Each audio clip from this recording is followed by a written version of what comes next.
Hi, I'm Simo from Investment Research. Today we're talking SoFi. I'm going to do this in a way that keeps it simple, honest, and useful. First, I'll set the tape and read the key headlines so we all have the same facts. Then I'll answer the questions I get in the comments every day. Why did the stock move? What in the Q3 print mattered? Is momentum real? How the business is earning money outside loans? And what could push this stock to $35 by year end? I'll tell you what I'm watching next and the one downside risk I don't want you to ignore. Stick with me to the end. I'll give a plain language probability and the conditions that would make that $35 call more likely or less likely. So before we start, I strongly believe that SoFi could reach $35 as its peak before the end of this year and possibly hit $40 by the second quarter of 2026. In my view, if major institutions like Goldman Sachs or BlackRock decide to make acquisitions or increase their positions, we could see the trading volume surge even further. Let's start with the facts.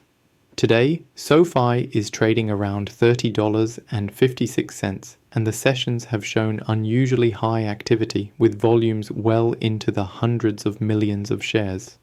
The company released third quarter results this morning and the headline numbers beat expectations.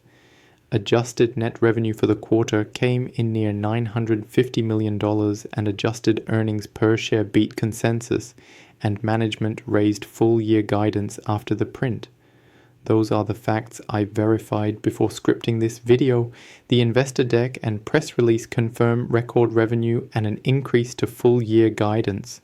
The market's reaction was mixed but overall positive because these results validated the narrative many investors have been betting on this year. Now, why did the stock gap higher earlier and then trade volatile? The short answer is momentum meets reality checks. The report delivered the growth numbers the market wanted, especially membership growth and fee income.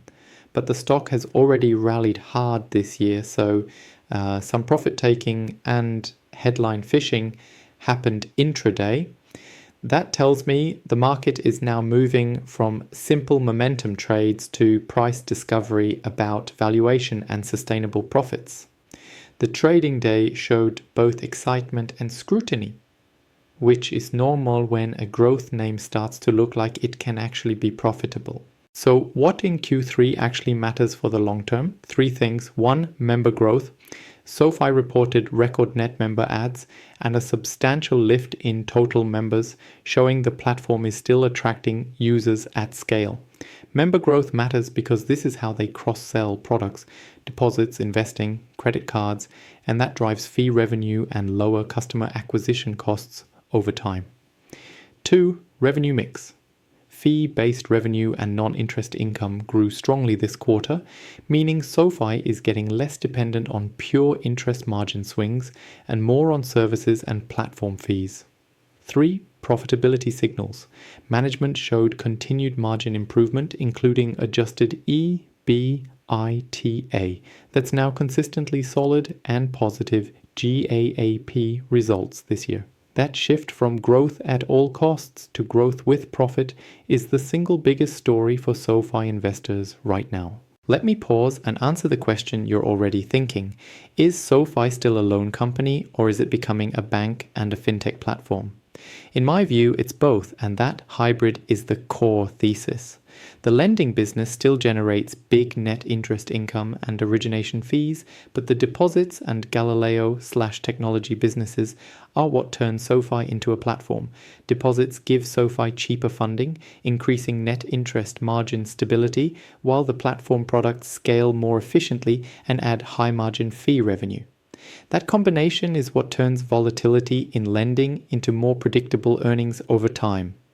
The Q3 numbers showed both legs working. Another question, how healthy are loans? The short answer is credit trends look acceptable today.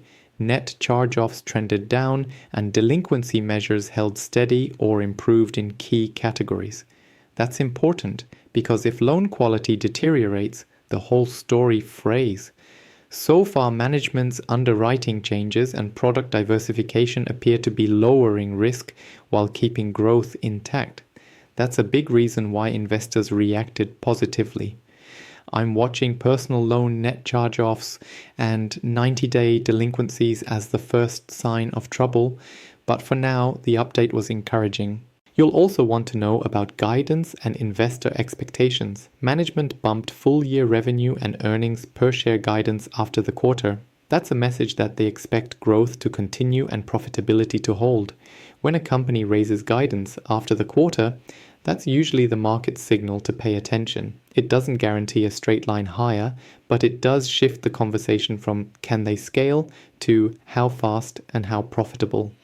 I treat guidance raises as real signals because they come with commitments to resources and capital allocation.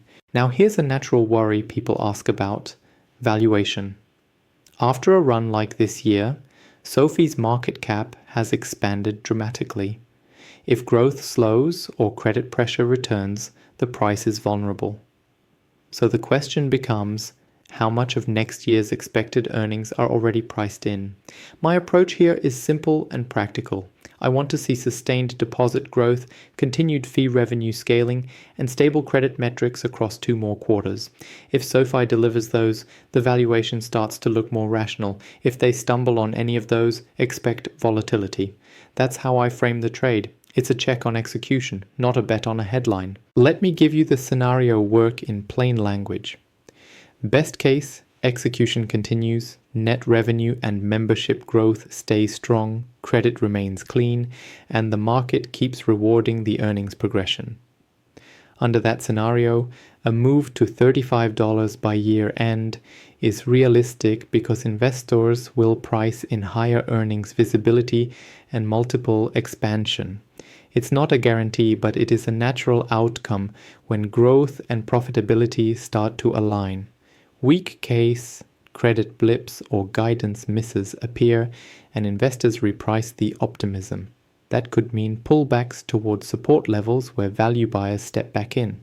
In my view today, the probability of the best case is above headline skepticism, but far from certain. I would say it's a measured yes, conditional on continued execution and macro stability. So what about the calendar and catalysts to watch next? First, the Q3 transcript and management commentary on the call. Listen for color on loan originations, credit performance, deposit growth, and product uptake for Galileo and other tech offerings. Second, watch forward guidance and margin commentary for Q4 and next year. Third, keep an eye on securitization markets and funding costs that could affect lending economics. Finally, macro matters. If interest rates move sharply or consumer stress rises, even well-performing fintechs can see multiple compression.